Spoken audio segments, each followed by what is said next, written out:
Hi நெக்ஸ்டீஸ் இன்றைக்கி நம்ம ஜிமினுடைய ஃபனாக romantic husband episode 92 தான் பார்க்க போகிறோம். So it's must imagine your self. Okay வாங்க நம்ம வீடியோக்குள்ளே போகலாம். லாஸ்ட் இதில் முடிச்சிருந்தோம் அப்படின்னா சாரா மாமா. சாரா, எனக்கு புரியுது, உன்னோட நிலைமை எனக்கு தெளிவாகவே புரியுது. இந்த ஒரு நிலைமையில் எந்த ஒரு பொண்ணாக இருந்தாலும் இப்படி தான் முடிவெடுப்பா.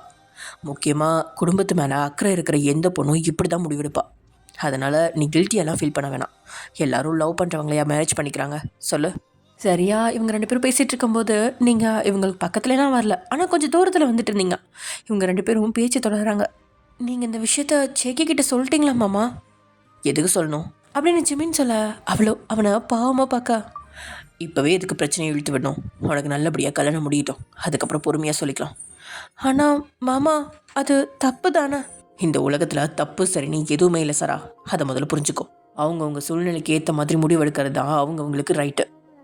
அதுதான் நீயும் பண்ணியிருக்க. இது மற்றவங்களுக்கு தப்பாக தெரியலாம், அதை பற்றிலாம் கவலைப்பட்டு இருக்க முடியாது. நீ எந்த குற்ற உணர்ச்சியும் இல்லாமல் இந்த கல்யாணத்தை பண்ணிக்கோ, அதுதான் உனக்கு நல்லது. அப்படின்னா உங்களுக்கு ஜேகையை நான் கல்யாணம் பண்ணிப்பேன்னு சொன்னது பிடிக்கலையா மாமா? என்னம்மா சொல்கிற? நான் எதுக்காக சொல்கிறேன்னா உங்கள் அப்பாவோட ஹெல்த்துக்காக சொல்கிறேன். உங்கள் அப்பாவை நம்பி தான் உங்கள் குடும்பமே இருக்குது. உங்கள் அப்பா ஒருத்தர் இல்லைன்னா உன் குடும்பம் என்ன ஆகணும்னு உனக்கே தெரியும். ஏன்னா அந்த வழியை நான் அனுபவிச்சிருக்கேன். எங்கள் அப்பா இல்லாமல் என் குடும்பம் எந்த அளவு பாதிக்கப்பட்டதுன்னு எனக்கு தெரியும். நான் ஆம்பளையாக பிறந்ததுனால எல்லாரையும் ஓரளவு மேனேஜ் பண்ணிட்டேன். ஆனால் உங்கள் வீட்டில் உனக்கு அண்ணன் தம்பி யாருமே இல்லை. அதனால் நீ உங்கள் அப்பா சொல்கிறது கேட்குறது தான் நல்லது. எனக்கு புரியுது மாமா, ஆனால் ஜேகேவை காம்ப்ரமைஸ் பண்ணதுக்கப்புறம் இதெல்லாம் நடந்தால் கொஞ்சம் கில்ட்டி ஃபீலிங் இல்லாமல் இருக்கும். அப்போ அவன்கிட்ட எல்லாத்தையும் சொல்லிட்டா உன்னால் நிம்மதியாக இருக்க முடியும். உன்னால் நிம்மதியாக இந்த கல்யாணத்தை பண்ணிக்க முடியும், அப்படி தானே?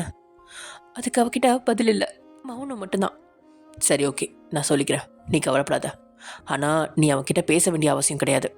பொய் சொல்லாதீங்க ஜிமின் அப்படின்னு சொன்னபடியே நீங்கள் இவங்க பேச்சை கேட்டபடியே இவங்க பக்கத்தில் வர வயன் அப்படின்னு ஜிமின் சொல்ல, நீங்கள் கொஞ்சம் வாயை மூடுங்க. உனக்கு என்னடி இப்போ பிரச்சனை? அதான் கல்யாணம் பண்ணிக்க போகிறல, அப்புறம் இதுக்கு அவன்கிட்ட போய் சொல்லணும், அதை பண்ணணும் இதை பண்ணணும்னு சொல்லிட்டு இருக்கா. அவனாவது அங்கே நிம்மதியாக இருக்கட்டும், விடு. அக்கா, எல்லாம் புரிஞ்சு நீயே எப்படி பேசுகிற? எனக்கும் புரியுது சாரா, ஆனால் உங்கள் மாமா கண்டிப்பாக ஜேகே கிட்ட இந்த விஷயத்த சொல்ல மாட்டார். உனக்கு பொய்யான வாக்குறுதி கொடுக்கறதுக்கு என்னால் பார்த்துட்டு இருக்க முடியல, அதனால தான் சொல்கிறேன். ஏன் உனக்கு தெரியாதா? இப்போ ஜேகே கிட்ட விஷயத்த சொன்னால் கண்டிப்பாக உன் கல்யாணம் நடக்காது. உன் கல்யாணம் நடக்கலைன்னா அப்பாவோட ஹெல்த் மோசமாகும். மனமேடையில் அக்கா இவரை விட்டுட்டு போகும்போது நான் இருந்த இக்கட்டான சூழ்நிலையில தான் நீயும் இருக்க. எனக்கு என்னோட கெரியரா அப்பாவோட மானமான 2 ஆப்ஷன் இருந்துச்சு. ஆனால் அந்த நேரத்தில் நான் அப்பாவுக்கு தான் சப்போர்ட் பண்ணேன். அப்பாவுக்காக மட்டும்தான் அந்த கல்யாணத்தை நான் பண்ணிக்கிட்டேன். ஆனால் உன் கதை அது கிடையாதே. நீ லவ் பண்ணுற, எனக்கு நீ கல்யாணம் பண்ணிக்கிறத பற்றி எந்த பிரச்சனையும் இல்லை. ஆனால் கல்யாணத்துக்கு அப்புறம் உன்னால் அந்த வாழ்க்கையை வாழ முடியுமான்னு மட்டும் ஒரு தடவைக்கு 1000 தடவை யோசிச்சுக்கோ. என்னால் நிம்மதியாக வாழ முடியாதுக்கா, இப்போவே நான் சொல்லிட்டேன். இதுக்கு எதுக்குக்கா நான் யோசிக்கணும்? ஆனால் எனக்கு வேறு ஆப்ஷன் இல்லை தானே. நீ எப்படி எதையுமே ட்ரை பண்ணிக்காமே ஆப்ஷன் என்னன்னு சொல்கிற? நீ வேணும்னா உன்னை கல்யாணம் பண்ணிக்க போகிறவர்கிட்ட பேசி பார்க்கலாமே. சுத்த வேஸ்ட்டு. ஏன் அப்படி சொல்லலான்னு தான் நான் அவர்கிட்ட எல்லாத்தையுமே சொல்லிட்டேன் அக்கா. எல்லா விஷயமும் தெரிஞ்சதுக்கப்புறம் அவர் முகத்தில் சின்னதாக ஒரு சேஞ்சஸ் கூட கிடையாது. கடந்த காலம் கடந்ததாகவே இருக்கட்டும், உன் எதிர்காலத்தை என் கூட நீ ஷேர் பண்ணிக்கோ அப்படின்னு சொல்கிறாரு. அப்பா வாக்கு கொடுத்ததுலேருந்து என்னோட ஃபோட்டோவை தான் அவர் வால்பேப்பரை வச்சுருக்கேன்லாம் காட்டுறாரு. என்ன பண்ண சொல்கிற? என்ன வயன், சாராவை டிஸ்டர்ப் பண்ணாத. அவள் எடுத்த முடிவு கரெக்டு தான். இப்படி ஒரு சூழ்நிலையில் யாராக இருந்தாலும் இந்த முடிவு தான் எடுப்பாங்க. ஏன் அவகிட்ட இதை பற்றி பேசி அவளை இன்னும் கஷ்டப்படுத்துகிற வயன்? இங்கே பாருமா சாரா, ஜேகே என்னோட தம்பியாக இருக்கிறதுனால தானே இவ்வளோ யோசிக்கிற நீ. இந்த கல்யாணத்தை நீ பண்ணிக்கோ. ஜேகேக்கு கண்டிப்பாக விஷயம் தெரிய வரும். ஆனால் நீ வேற ஒருத்தனுக்கு சொந்தம் ஆகிட்டேன்னு தெரிஞ்சதுக்கப்புறம் அவனுக்கு விஷயம் தெரிஞ்சால் கண்டிப்பாக அவன் உன்னை டிஸ்டர்ப் பண்ண மாட்டான். அவன் ஏன் தம்பி, நான் வாக்குறுதி தரேன். அதுக்கு மேலே சாராக்கும் அவங்கக்கிட்ட என்ன பேசுறதுன்னு தெரில. அவன் மனசில் பாரம் ஏறிக்கிட்டே தான் போகுது. ஏன் நாங்கள் 3 பேருமே என்ன பாவம் செஞ்சோம்? எங்கள் 3 பேருக்குமே கல்யாணம் இப்படியா நடக்கணும் அப்படின்னு மனசில் பேசிக்கிட்ட சாராவுக்கு மீனாட்சியோட ஞாபகம் தான் வருது. அக்கா மாதிரிலாம் தைரியமாக முடிவெடுக்க முடியாது. கண்டிப்பாக அக்கா கல்யாணம் பண்ணி போனதுக்கப்புறம் அப்பா எந்த அளவு மன உளைச்சல் இருந்தாருன்னு நான் கண் கூட பார்த்துருக்கேன்.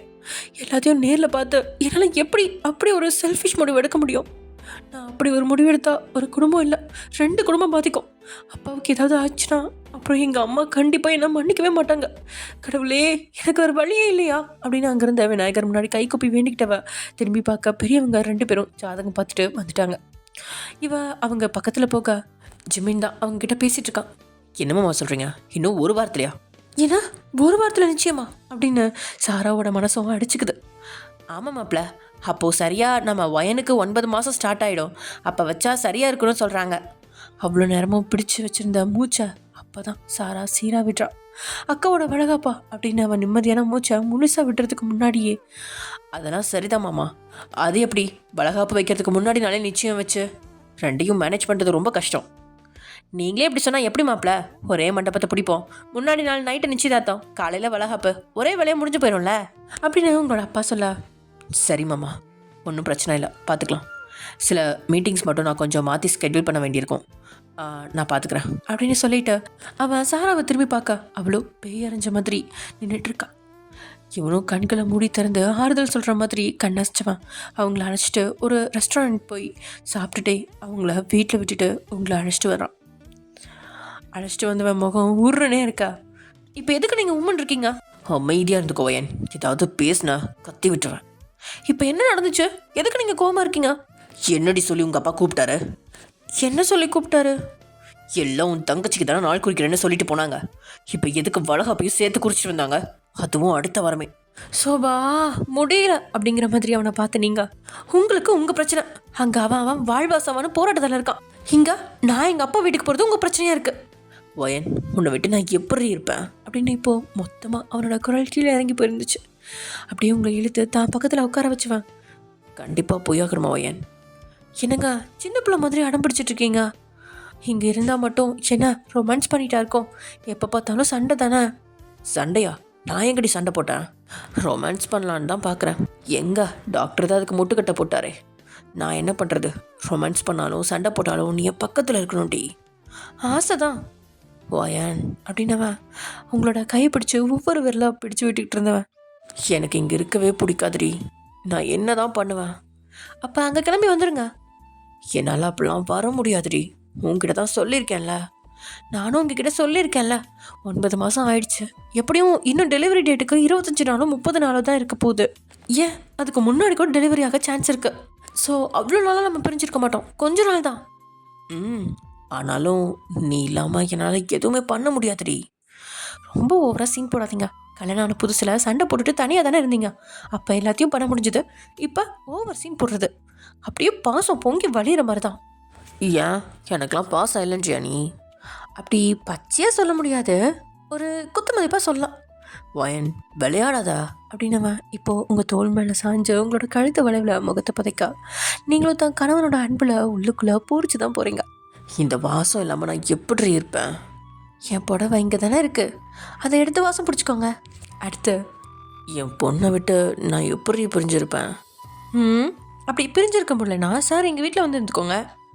ஏய் போவேன் அப்படின்னு ஜிமின் சொன்னதும் நீங்களும் அவனோட இடுப்பை கட்டிக்கிட்டு அவனோட தோலில் சாஞ்ச. நீங்கள் உண்மையே சொல்லப்போனால் எனக்கும் கொஞ்சம் கஷ்டமாக தான் இருக்குது, ஆனால் குழந்தை பிறக்கிற வரைக்கும் தானே.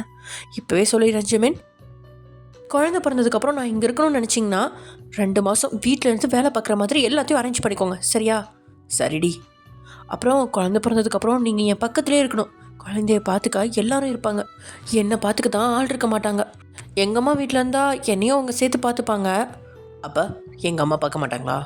பார்ப்பாங்க தான், நான் ஆல்ரெடி சொல்லியிருக்கேன்ல, எப்போவும் அம்மா வேறு மாமியார் வேறு தான், அந்த அட்டாச்மெண்ட் கண்டிப்பாக வராது ஜிமின்.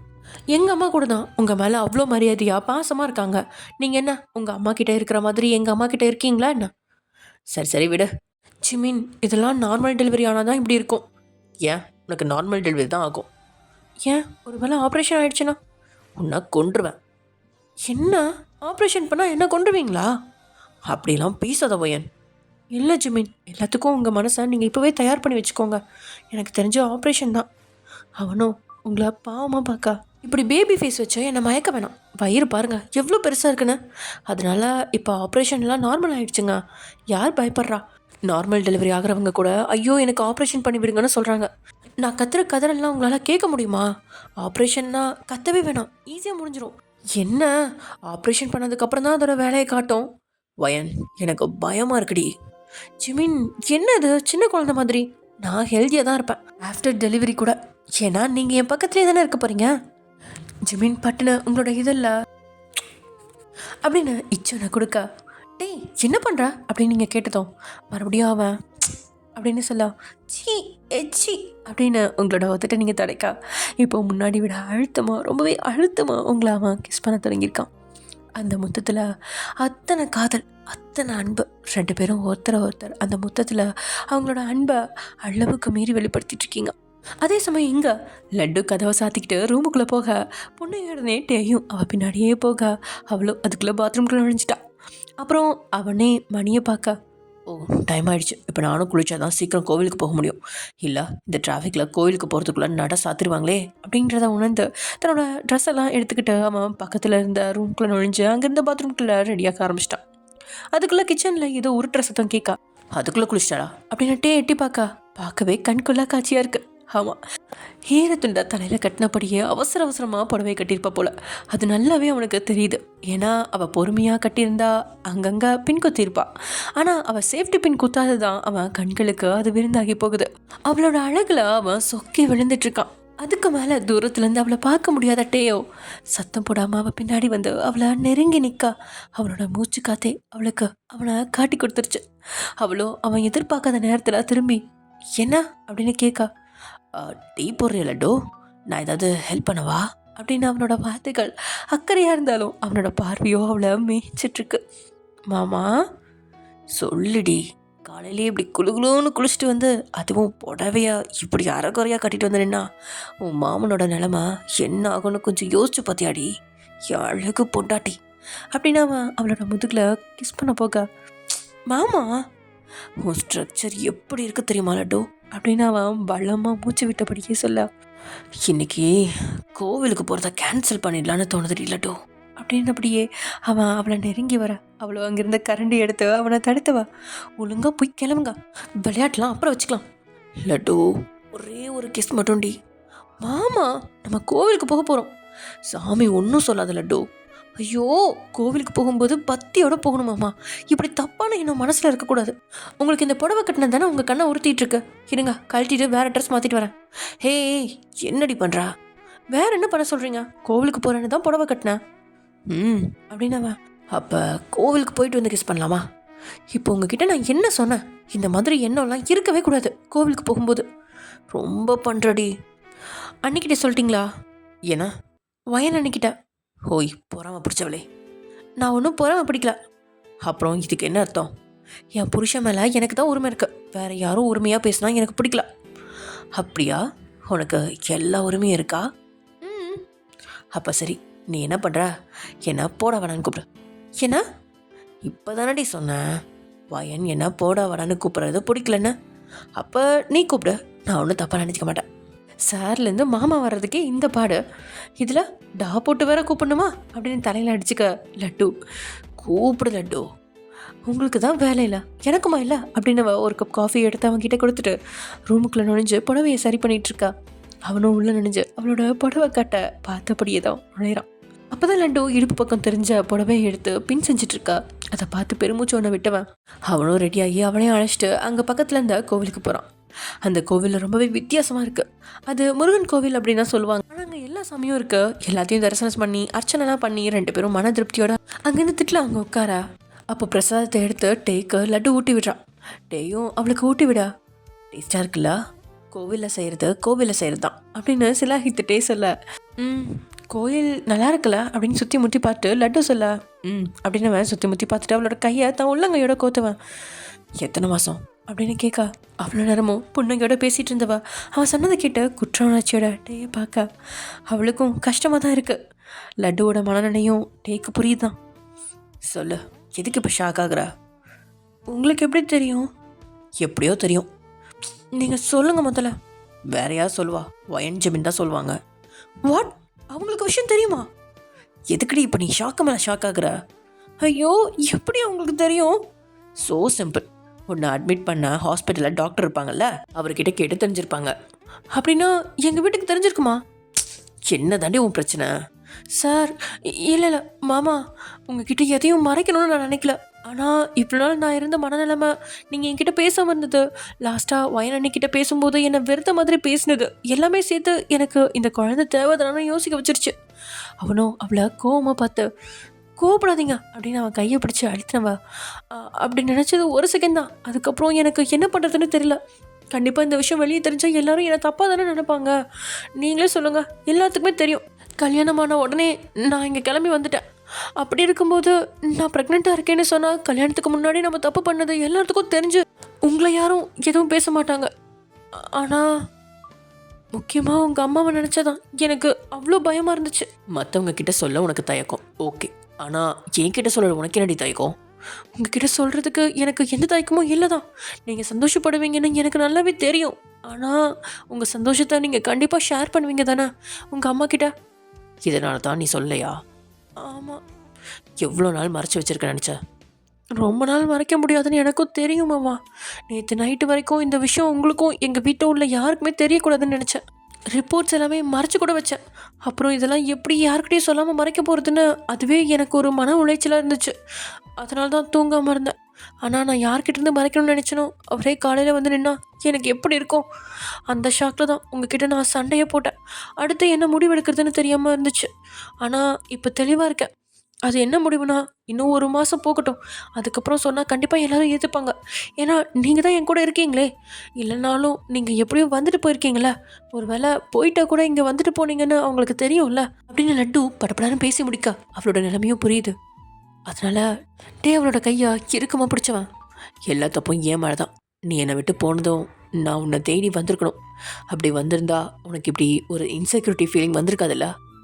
ஆனால் இந்த விஷயத்த நம்ம யார்கிட்டையும் மறைக்க வேண்டிய அவசியம் இல்லை. ஏன்?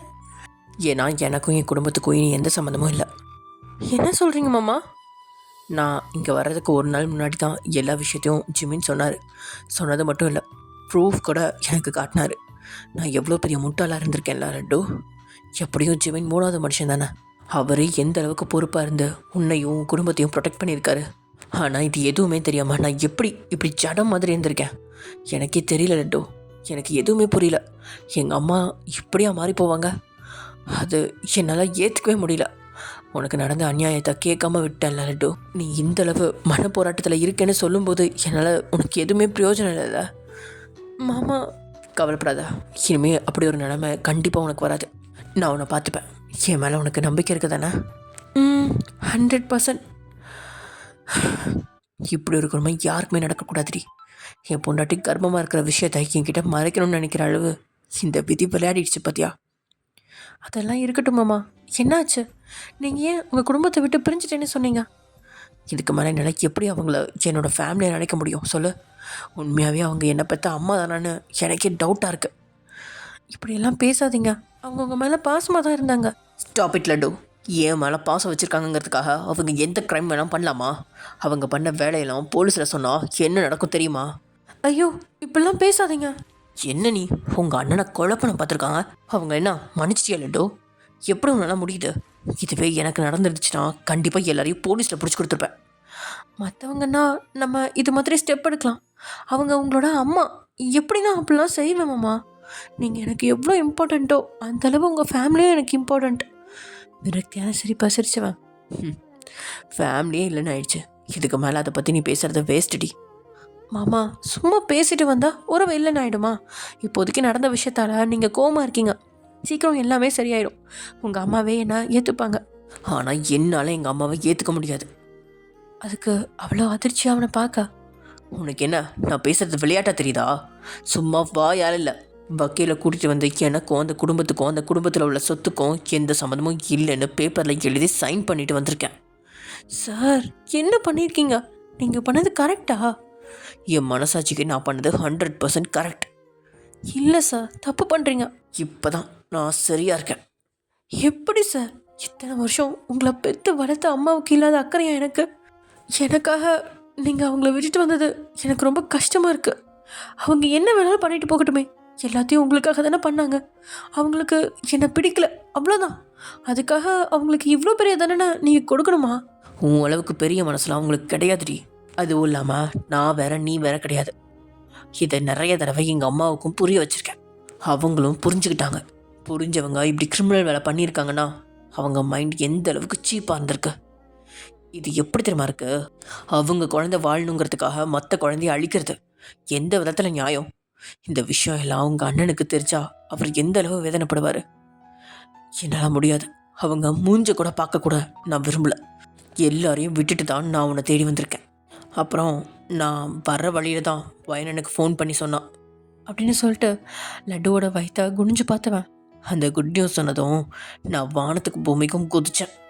ஒரு அரை மணி நேரம் என்னால் ட்ரை பண்ணவே முடியல. கை காலெல்லாம் நடுங்க ஆரம்பிச்சிருச்சு தெரியுமா.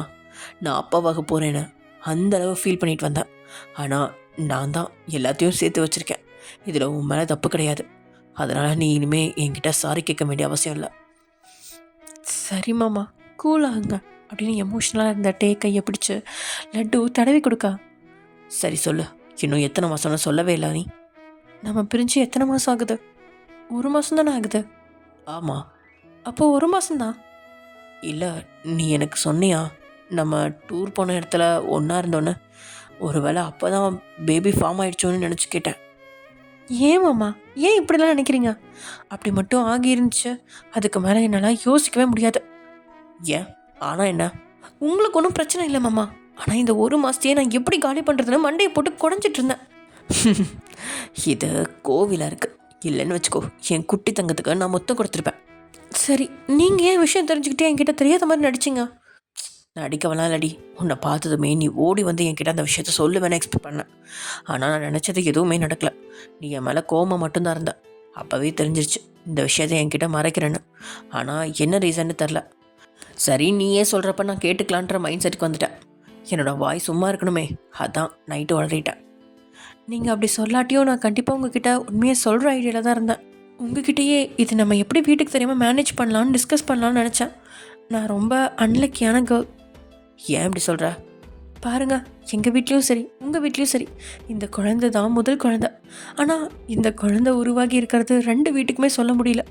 என் புருஷன்கிட்ட கூட சொல்ல முடியாத அளவுக்கு நிலமை. அப்போ நான் அன்லக்கி தானே? வாய மூடு. இந்த விஷயத்த கேட்க முடியாதவங்க தான் அன்லக்கி அப்படின்னு சொல்லிட்டு இருக்கான். அதே சமயம் இங்கே சாரா ஃபோனை பிக் பண்ண. என்னாச்சு? எதுக்கு கால் எடுக்க மாட்டேங்கிற? ஏதாவது பிரச்சனையா? சொன்னால் தானே தெரியும். இப்படி அமைதியாக இருந்தால் எதுக்கும் எந்த தெளிவும் கிடையாது. என் கூட டிஸ்கஸ் பண்ண, உனக்கு நல்ல முடிவாக கிடைக்கும். ப்ளீஸ் சாரா, உன் கூட பேசாமல் ரொம்ப லோன்லியாக ஃபீல் பண்ணுறேன். உங்கள் அப்பா நல்லா இருக்கார் தானே? ஏதாவது சொல்லடி. டெய்லி நான் இப்படி மெசேஜ் பண்ணி கால் பண்ணிட்டே இருக்க வேண்டியதானா? என்ன விஷயம்னு சொல்ல மாட்டியா? என்னால் யாருக்கிட்டையும் கேட்க முடியலடி. அண்ணாக்கிட்டேயும் ஒரு லிமிட்டுக்கு மேலே என்னால் பேச முடியல. இங்கே தனியாக இருந்து ஒன்று நினச்சி சாகுறேன்டி. நீ சந்தோஷமாக இரு போ அப்படின்னு கடைசியாக கோமா டைப் பண்ணி அனுப்புனவன் அதையும் அவள் பார்க்குறாளா அப்படின்னு ஃபோனை பார்த்தபடி தான் 1 மணி நேரமாக உட்காந்துட்ருக்கான். இவ்வளோ அவன் அனுப்புனதெல்லாம் நோட்டிஃபிகேஷனில் பார்க்குறதான். ஆனால் அது உள்ளே போய் பார்த்து அவனுக்கு பதில் அனுப்ப அவளால் சத்தியமாக முடியாது. அந்த குறுஞ்செய்திகளெல்லாம் பார்த்த உடனே கண்கள்லேருந்து கண்ணீர் வழிஞ்சிக்கிட்டு தான் இருக்குது சாராவுக்கு. என்னால் முடியாது ஜேகே. எப்படி எப்படி நான் இந்த விஷயத்த உங்ககிட்ட சொல்லுவேன்? சொன்னால் நீங்கள் நான் தப்பான போல நினைப்பீங்க. உங்களோட கோவமான அந்த ஃபேஸை சத்தியமாக நல்லா பார்க்க முடியாது. நான் சொல்கிற விஷயத்த கேட்டு நீங்கள் என்னை வெறுக்க கூட செய்வீங்க. என்னால் முடியாது. எதையும் ஃபேஸ் பண்ண முடியல. நான் ரொம்ப வீக்காக இருக்கேன் அப்படின்னு அவன் அனுப்பின மெசேஜ் எல்லாமே அவன் மனசில் மட்டும் பதில் சொல்லிகிட்ருக்கா சாரா. ஜேகேக்கும் வேறு வழி இருக்கல. அப்போது அவன் அவளோட அம்மாவுக்கு கால் பண்ணியிருந்தான். கால் பண்ணணுமே, அவருக்கு உடம்பு சரியில்லை அப்படின்னு விசாரிக்கிறதுக்காக தான் அவ்வளோ தூரத்தில் இருந்து இவன்கிட்ட இருந்து கால் வந்திருக்கு அப்படின்னு உணர்ந்து அவரும் நல்லபடியாகவே பேசுகிறாங்க. எப்படி இருக்காங்க அங்கிள் அப்படின்னு கேட்க, நல்லா இருக்காருப்பா அப்படின்னு இவங்களும் பதில் சொல்ல. அப்புறம் சாரா எப்படி இருக்கா அப்படின்னு கேட்க, அவன் நல்லா இருக்காப்பா அப்படின்னு உங்களோட அம்மாவும் பதில் சொல்ல. சாரா ஃபோன் என்னாச்சுன்னு தெரியல, நான் ரொம்ப நேரமாக ட்ரை பண்ணேன் போகல அப்படின்னு அவங்க சொல்ல. ஏன்பா என்னாச்சு, என்ன விஷயம் அப்படின்னு அவங்க கேள்விகளாலேயே ஜேகேவை தொலைச்செடுக்க. அதுக்கு ஜேகேவோ, இல்லை எனக்கு ஒரு ப்ராப்ளம். அதாவது மேக்ஸில் சாரா தான் மேக்ஸில் கில்லியாச்சே, அதனால தான் அவகிட்ட இந்த ப்ராப்ளம்க்கு மட்டும் சொல்யூஷன் கேட்கலான்னு கால் பண்ணேன். ஆனால் எடுக்கல. கொஞ்சம் ஃபோனை அவகிட்ட கொடுக்க முடியுமா ஆண்டி? அப்படியா, இதோ தரம்பா அப்படின்னு அவங்க சாரா அப்படின்னு சாராவோட ரூம்க்கு முன்னாடி வந்து கதவை தட்ட. அவ்வளோ வேகமாக தான் கண்ணீரெல்லாம் தொடச்சிக்கிட்டு, என்னம்மா அப்படின்னு அவன் இந்த பக்கம் பேசினது ஜேகேவோட காதில் விழுகுது. ஜேகே கண்களை மூடி அப்படியே அதை உணர்ந்துட்டுருக்கான். சாராவோட குரலை எவ்வளோ நாள் கழித்து அவளோட குரலை அவன் கேட்குறான். சாராவோட அம்மாவோ, இந்தாம்மா உனக்கு ஃபோன். யாருமா பேசு அப்படின்னு அவங்க கொடுத்துட்டு கீழே இறங்கி போயிடா. வெறும் நம்பராக இருக்கவும் இங்கே சாராவுக்கும் யாருன்னு தெரில. அதனால் ஃபோன் எடுத்து காதில் வைக்க. இந்த பக்கம் ஜேகேவுக்கு இதையும் வேகமாக அடிச்சுக்க. அவனோட மூச்சு காற்று பலமாக வெளிவருது. ஃபோனை காதில் வச்சவளோ ஹலோ அப்படின்னு பேச, எதிர்பக்கம் இருந்தவனோட மூச்சு காற்று அவளுக்கு பதில் சொல்ல. அவள் ஒரு நொடி அப்படியே சிலையாகி அந்த நம்பரை மறுபடியும் சரி பார்த்தவளுக்கு இப்போ இதையும் 2 மடங்காக துடிக்க, கைகள் நடுங்க அந்த ஃபோனை பிடிச்சிட்ருக்கா. ஐயையோ! என்னடா இது! ஒரு பிரச்சனை முடிஞ்சா அடுத்த பிரச்சனை. சோபா!